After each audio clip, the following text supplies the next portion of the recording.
Bueno, saludamos aquí desde la ciudad de Medellín, aquí en Disruptivos, un programa de opinión, debate y mierda, donde vamos a hablar sobre la condena al hermano del expresidente Álvaro Uribe, Santiago Uribe, que fue condenado por segunda instancia a 28 años y 3 meses. Y en este momento estamos con Daniel Mendoza, documentalista y creador de Tarife, que denunció muchas veces estos nexos de los 12 apóstoles aquí en el municipio de Yarumara, solo 3 horas de la capital antioqueña. Saludamos a Daniel Mendoza, que se encuentra conectado a esta hora. Daniel, pero muy buenas noches. Frente a la condena de Santiago Uribe, estos 28 años de prisión que pagará dentro de rejas. Y explícanos un poco cuál es su opinión y qué se le viene al hermano de Álvaro Uribe. Larry, primero muchas gracias por la invitación.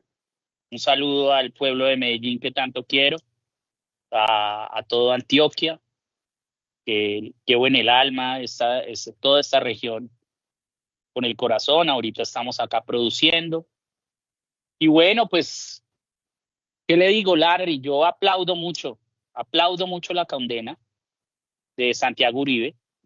Es una muy buena noticia. No le tengo mucha fe a la perdurabilidad de esta decisión, porque ahorita viene una casación en la Corte Suprema de Justicia y pues la Corte Suprema de Justicia ya nos demostró que está amañada y amarrada por una serie de intereses políticos que amparan, como siempre, a Álvaro Uribe y a todos sus secuaces.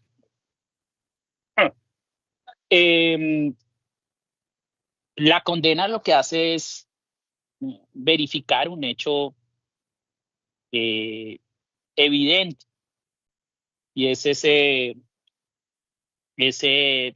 río de horrores que corrieron en los 90 en Yarumal, Antioquia, especialmente en una hacienda de los hermanos Uribe Vélez, y una de las haciendas más queridas por ellas.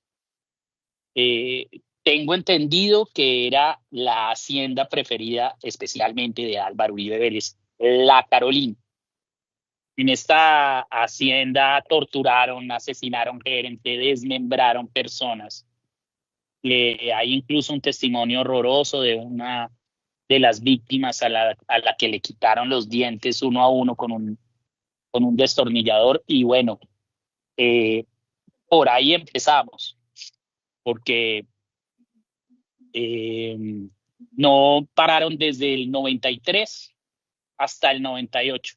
Fueron 7 años de horrores, beatificados y, y, y bendecidos además por un cura. Por eso se le llama los 12 apóstoles. Un cura también asesino que tenía un revólver, era el cura de las dos Biblias. Hay un artículo muy bello y muy bien escrito de Gonzalo Guillén, que se llama El cura de las dos Biblias. Lo pueden ver en la Nueva Prensa.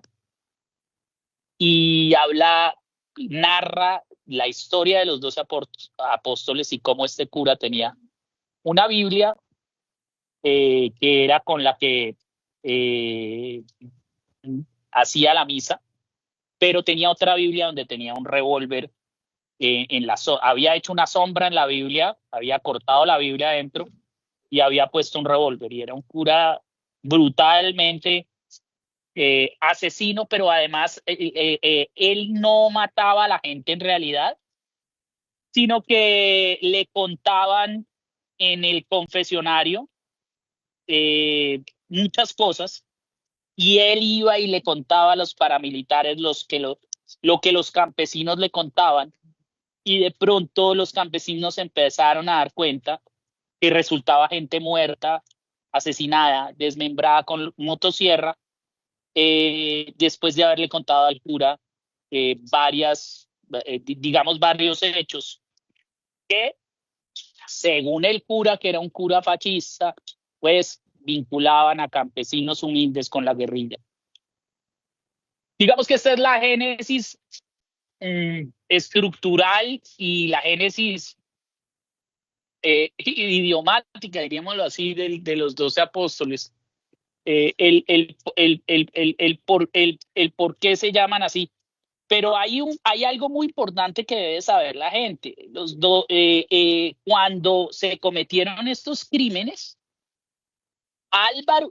es decir, Álvaro Uribe era gobernador de Antioquia. Eso hay que tenerlo muy en cuenta, porque es que operaron en Yarumal como si no, es decir, fue uno de los grupos eh, que de limpieza social, paramilitarismo, que obró más abiertamente, diría yo, eh, sin ningún recato y sin ningún pudor. Y lo hicieron porque además tenían el apoyo completo de la fuerza pública. Hay unos testimonios muy claros y muy evidentes del mayor Meneses, y que son narrados en el libro de Olga Bear, Los 12 Apóstoles. Y es importante ver que para ese momento Álvaro Uribe Vélez tenía el control de la zona, pues era el gobernador de Antioquia, y que estos grupos jamás hubieran podido operar sin el concierto y sin la participación de la fuerza pública, que participó activamente en el genocidio que generó todo este grupo. Entonces, pues Larry, ¿yo qué le digo?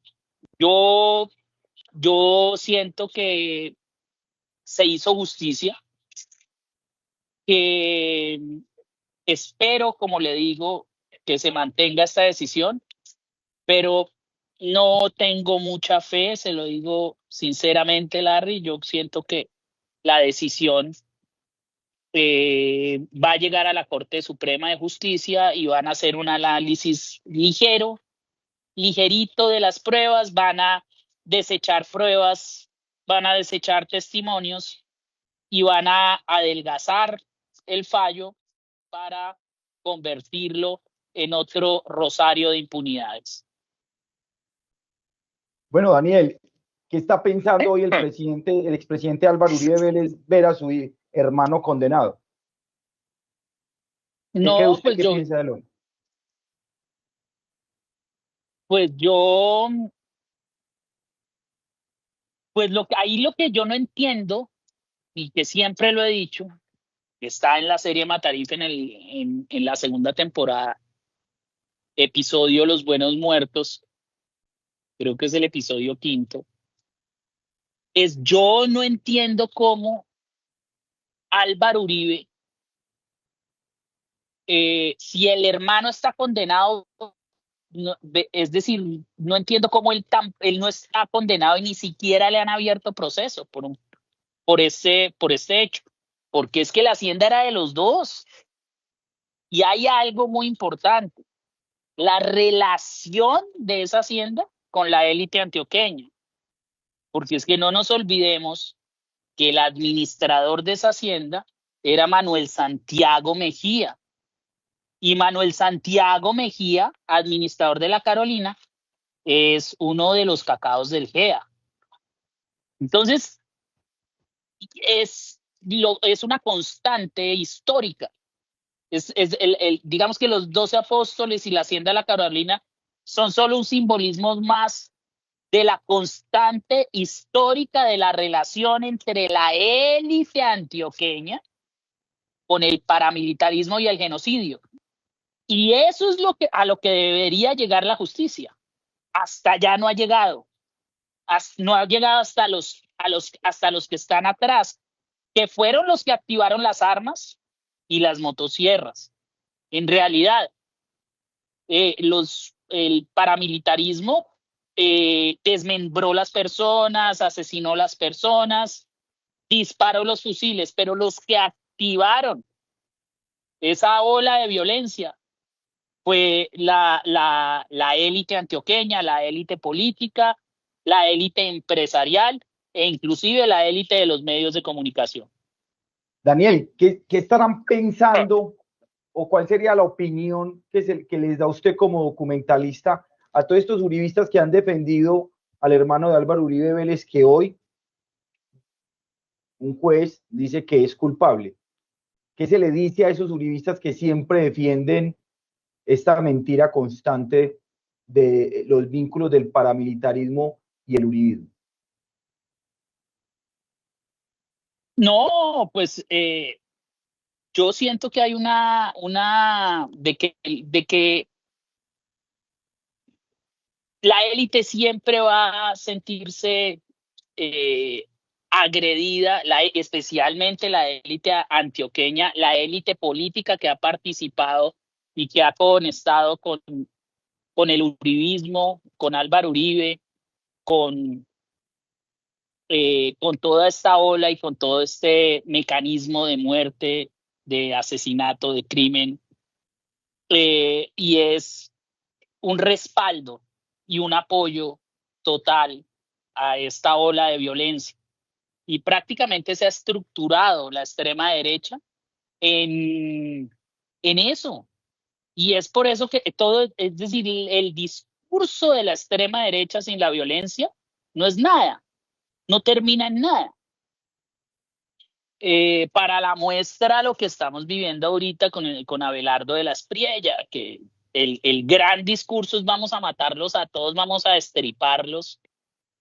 Y, como le digo, este es un reflejo, Larry, de las conductas que ha tenido la élite en Colombia y de la conducta auspiciadora del genocidio. Y hoy lo vemos reflejado en la reacción de la misma élite cuando la condena,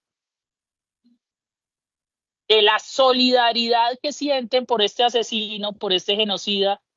Pues demuestra la naturaleza de nuestra élite y de nuestra extrema derecha.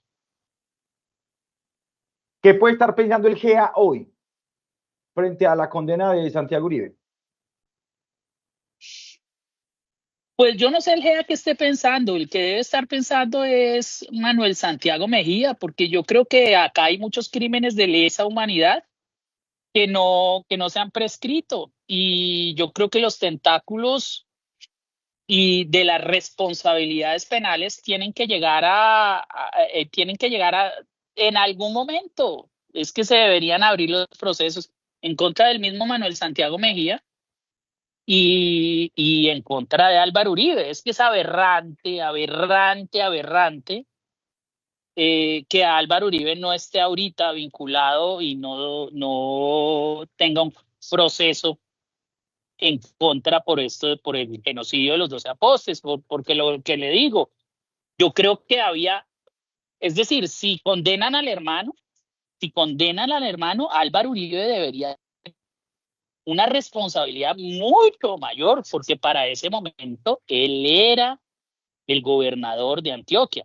Y los 12 apóstoles, como le digo, fue un grupo que obró a la vista de todo el mundo, fue uno de los grupos que asesinó de forma más descarada, podríamos decirlo, y todo esto fue porque fue uno de los grupos que más apoyo tenía, tanto de la fuerza pública como de la institucionalidad, pero cómo no, si es que el dueño de la finca donde torturaban y mataban a la gente era el gobernador. Bueno, que Ah, penalmente, ¿qué puede pasarle a Santiago con la casación? ¿Cuánto tiempo se demora esto, ya que tú eres un abogado penalista? Eh, Penalmente, ¿qué se viene para la defensa? ¿Cuáles son esas instancias? ¿Cuánto se puede demorar este caso?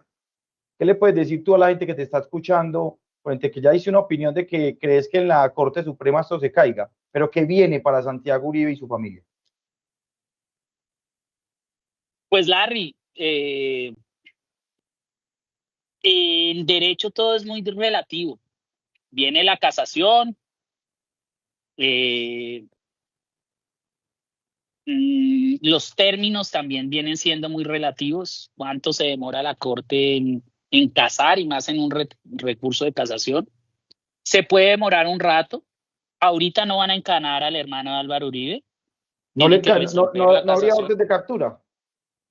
No, no porque la misma sentencia dice que no va a haber, que solamente se proferirá la captura hasta que falle en la casación. Si hay una eventual casación y obviamente la van a interponer.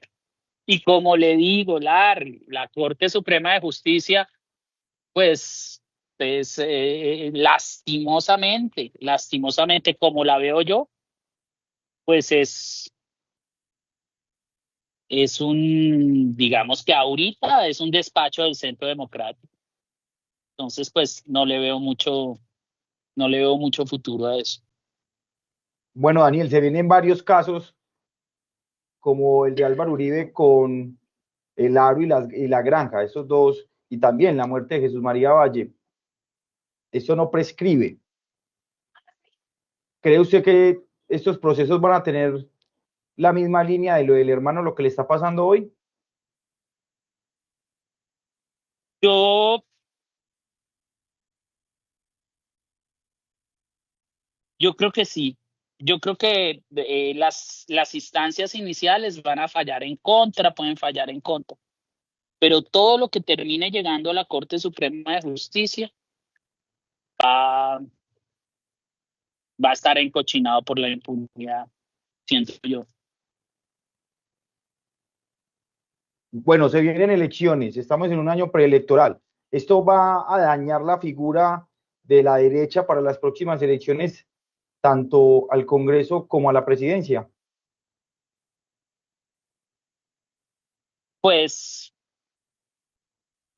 yo no creo que les dañe nada, porque es que como le digo yo, la derecha es violentadora y, y está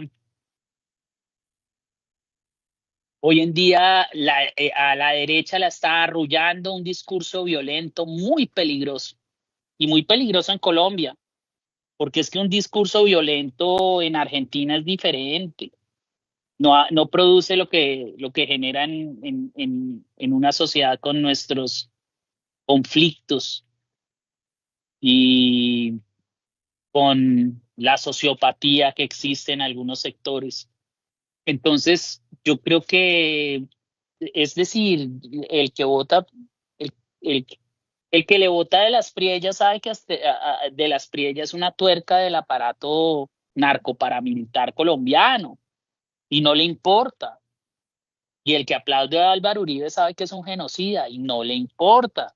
Es decir, es imposible. Y bueno, yo por lo menos eh, logré ganar en la Corte Constitucional una sentencia, la T-242, que me permite opinar de Álvaro Uribe Vélez lo que siempre he opinado.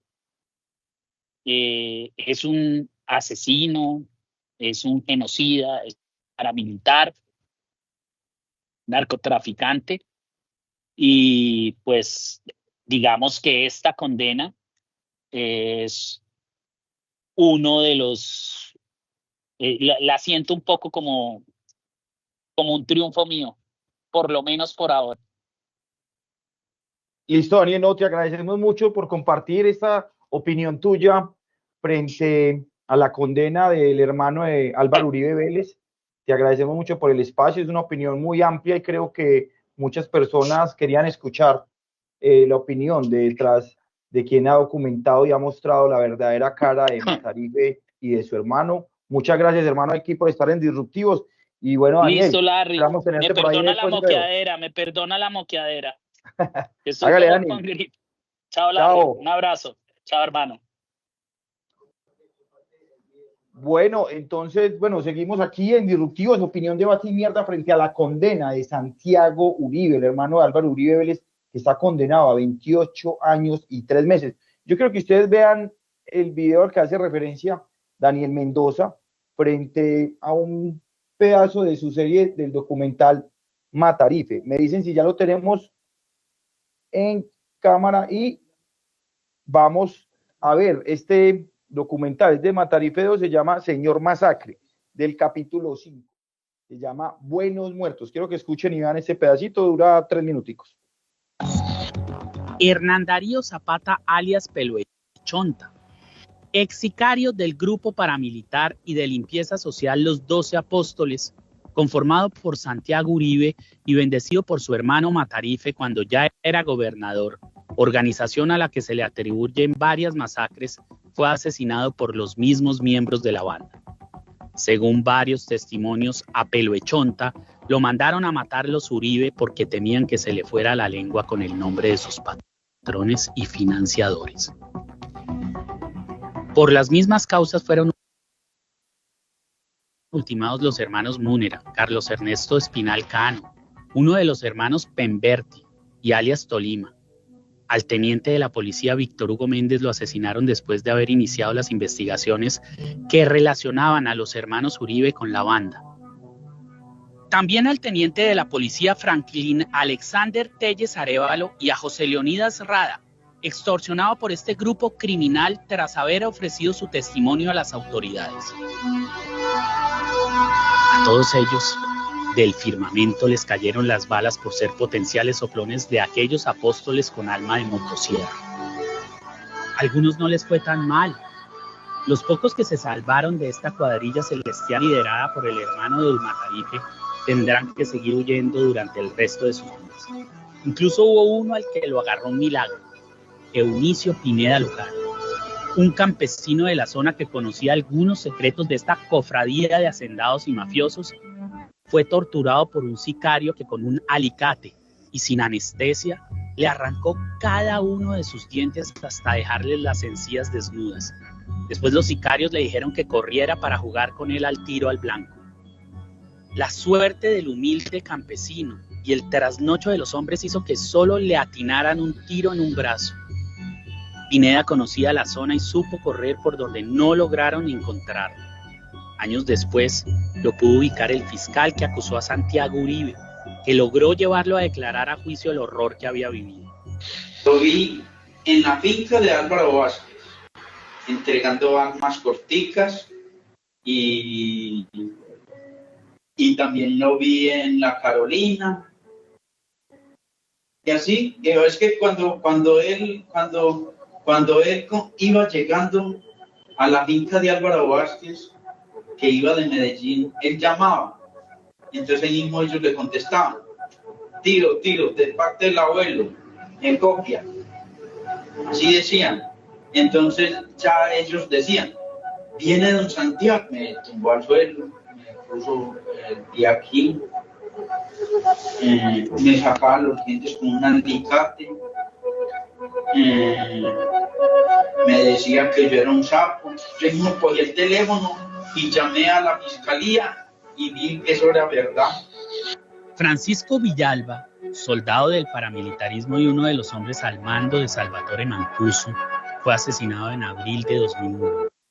Bueno, acaban de ver un pedazo de este capítulo donde hablan hechos de cómo Santiago Uribe, el hermano de Álvaro Uribe Vélez, tenía estos nexos y varios testigos que fueron asesinados, y otro señor que alcanzó a hablar con la fiscalía y es uno de los principales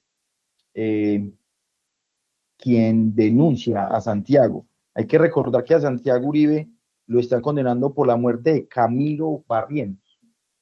El señor Camilo Barrientos era un conductor de chiva de Yarumal y fue asesinado por los 12 apóstoles, y digamos que este es el asesinato que hoy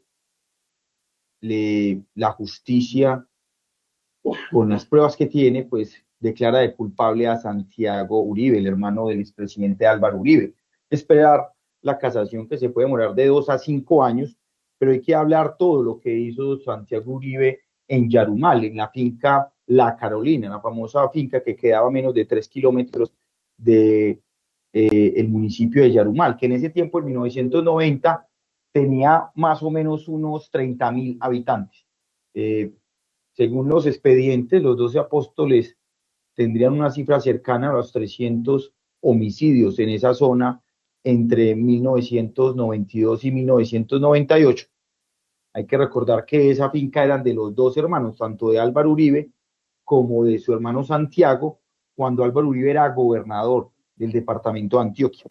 Hay varias opiniones frente a este hecho del sistema judicial de Colombia frente a Santiago Uribe, hoy se vuelve noticia nacional, y aquí en el departamento de Antioquia, pues muchas personas esperaban, y muchas víctimas y familiares esperaban esta noticia, porque casi 30 años han esperado que Santiago Uribe pues llegue a la cárcel y sea condenado por estos homicidios. Hay que recordar que es solamente por un homicidio, por el señor Camilo Barrientos, por el cual está siendo acusado y ya sentenciado a 28 años, y también por la creación de este grupo paramilitar, los 12 Apóstoles, un grupo paramilitar que fue creado más o menos desde 1980, tuvo varios nombres y a lo último se suma a las AUC, y también por información y por periodistas que hicieron una investigación en estos años, se suman a toda la información que han dado de los 12 apóstoles en Yarumal. Hay que decir que se llaman los 12 apóstoles porque el cura de la iglesia principal de Yarumal era uno de los que estaba dentro de estos 12 hombres, eran bendecidos. Entonces, y él también se colocó varias veces el camuflado, decían que hubo asesinatos que pudo haber orquestado el mismo cura en ese tiempo, era un señor de más de 60 años, y este párroco fue uno de los integrantes de los 12 apóstoles, y todas estas pruebas se están vinculando hoy al hermano de Álvaro Uribe Vélez, Santiago Uribe, a esta condena de 28 años y 3 meses. Vamos a ver este segundo video, que es un video donde hacen un resumen, digamos que muy amplio, de lo que fue este grupo paramilitar de los 12 apóstoles, y también cómo este grupo paramilitar de los 12 apóstoles fueron las bases para el grupo paramilitar del bloque metro de la ciudad de Medellín, y que digamos que se orquestó mucho en Yarumal, y que de ahí salieron muchos hombres que también trabajaban en la Convivir, y que se fue, digamos que regando a todo el país este formato paramilitarismo que arrancó aquí en el departamento de Antioquia. Vamos a mirar este video donde nos hablan de esto. Bueno, esperemos aquí que va a cargar. Y empezó a temblar, empezó a sentir pavor y miedo por el que veía llegar la hora de entregarse al Padre, miedo por el que llegaba el momento en el cual él iba a realizar la obra que el Padre le había encomendado.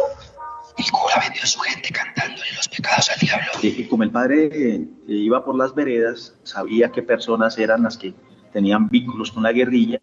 Se dice, por ejemplo, que él escuchaba a muchas personas, a muchos feligreses, y señalaba a las personas que debían ser ejecutadas. Una cosa que es horrorosa, pensando yo en lo que significa un sacerdote. En Yarumal, Antioquia. Bueno, ustedes ven lo que acaba de decir una periodista que hace esta investigación y que crea un libro muy conocido sobre los 12 apóstoles, donde según varios ciudadanos de Yarumal le cuentan a ella de cómo el cura llegaba a las cantinas, se tomaba un aguardiente y escuchaba a sus feligreses, muchos paramilitares de ellos, que le daban información de las veredas y de los posibles ayudantes de las FARC, y luego salían a asesinarlos. Esa investigación que tuvo varias dificultades, porque muchas de estas personas que querían denunciar pues fueron asesinadas. Era conocido porque tenía 2 Biblias, una que guardaba las palabras de Dios y otra que escondía un revólver.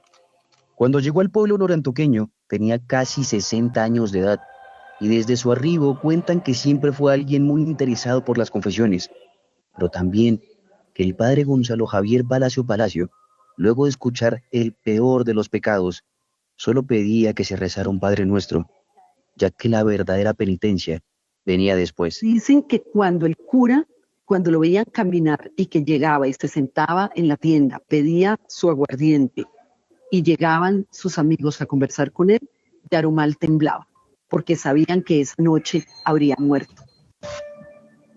Él también bailó con el diablo. Lo vieron en el 94 patrullando De camuflado, armado y con pasamontañas.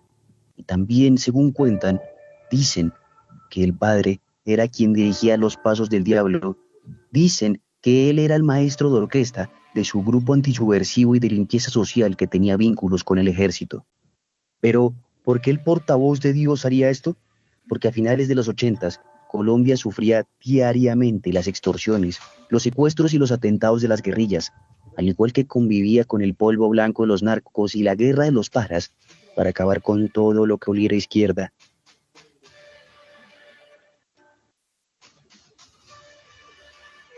Y precisamente en Yarumal, Antioquia, lugar donde el cura Palacio daba su sermón, lo primero era lo que lo atormentaba. Es la humanidad que mañana va a perdonar al criminal y va a condenar al inocente. El cura era un cura ultraconservador. Por su formación, él llega a la conclusión de que él tiene que ponerse de uno de los dos lados del conflicto. Entonces se pone del lado de la antisubversión porque esa es su formación. Militó en el grupo paramilitar Norte Lechero, logró dirigirlo, pero él no fue el creador. Los inicios de este se dan aproximadamente en el 88, cuando el alcalde Cecilio Alzate presentaba el proyecto Servicio de Orden Ciudadano con su sigla SOC. Esto con el objetivo de elaborar programas y campañas para mantener el orden y la seguridad ciudadana, así como velar porque se cumplan las normas. El SOC duró hasta el 31 de mayo de 1990 y en el siguiente mandato, en el de Jaime Montes Valencia, quien siendo edil también apoyó el SOC, se convierte en presidente de la Asociación de Comerciantes de Yarumal, Ascoyá. Ya dirigiendo Yarumal como alcalde y siendo presidente de Ascoyá, Jaime, al igual que su antecesor, no puede controlar las extorsiones y los secuestros por parte de la guerrilla, lo cual, eso despierta un malestar en la gente, provocando así que a mediados de febrero de 1992 se dé a conocer un grupo antisubversivo que se autodenominó las Autodefensas del Norte Lechero. Luego de este anuncio, empezaron a desaparecer personas y dicen que quien lo hacía era un comandante de la policía. En lo referente a la situación de violencia que vive el municipio de Yarumal, manifestó: vea, doctor, este tipo de muertes empezaron a ocurrir así de seguidito cuando estaba al mando del ejército aquí en Yarumal, un capitán que le decían el capitán represa. Le decían capitán represa porque a unos muchachos, después de matarlos, los tiró una represa. La personera municipal. Ustedes acaban de escuchar a el presidente Gustavo Petro, que en ese momento era senador de la República y era el único senador que hacía estas denuncias del paramilitarismo, no solamente en el departamento de Antioquia, sino también en el de Córdoba. Y cómo estas investigaciones tuvieron mucho que ver con que empezara a salir lo que ocurría en municipios como Yarumal en esta época. Hay que decir que el único que tomó el riesgo de hacer este tipo de intervenciones y de investigaciones en el Congreso de la República fue el presidente hoy, Gustavo Petro. En 1990 y en el 2000 fue que hizo estas investigaciones que llevaron a la captura de muchos paramilitares y de cómo estos paramilitares llegaban incluso al poder político, tanto el Congreso como alcaldías y gobernaciones de varios municipios y departamentos de Antioquia. Él dijo en el 94 que la Asociación de Comerciantes de Yarumal, Antioquia, Ascoyá, fue quien auspició el grupo paramilitar. Ella vincula a comerciantes, a ganaderos, al padre Palacios, pero no hizo mención sobre el líder de la banda, quien según un teniente de la policía, era el hermano de un exalcalde de Medellín. Cuando yo llego, la instrucción que me da el capitán Pedro Manuel Benavides, él me da a conocer la existencia de un grupo armado en armas, en esa época no se conocía como los 12 Apóstoles, liderado por Santiago Uribe Vélez. Para el 93, la personera municipal ya reportaba 27 muertos, y una de esas víctimas era Manuel Vicente Varela. El mismo párroco Palacios dice: Vicente Varela. Le puedo decir de él que lo habían matado en la hacienda La Carolina, en los llanos del Cuiva, porque había ido a extorsionar con un grupo a los dueños y a los mayordomos. Según la Cámara de Comercio de Medellín para Antioquia, La Carolina Limitada, gerente Santiago Uribe Vélez. Se decía que en esa hacienda él entrenaba a su primera línea, a los paramilitares.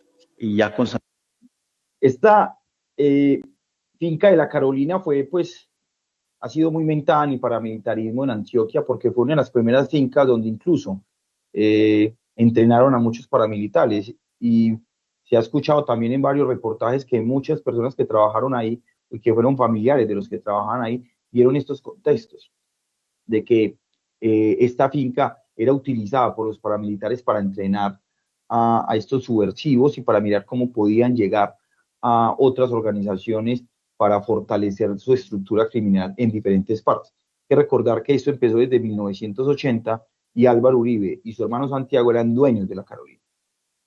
Santiago, él me dice que es verdad que el actuar de ese grupo es con el objeto de colaborarle a la Policía Nacional para combatir toda forma de delincuencia.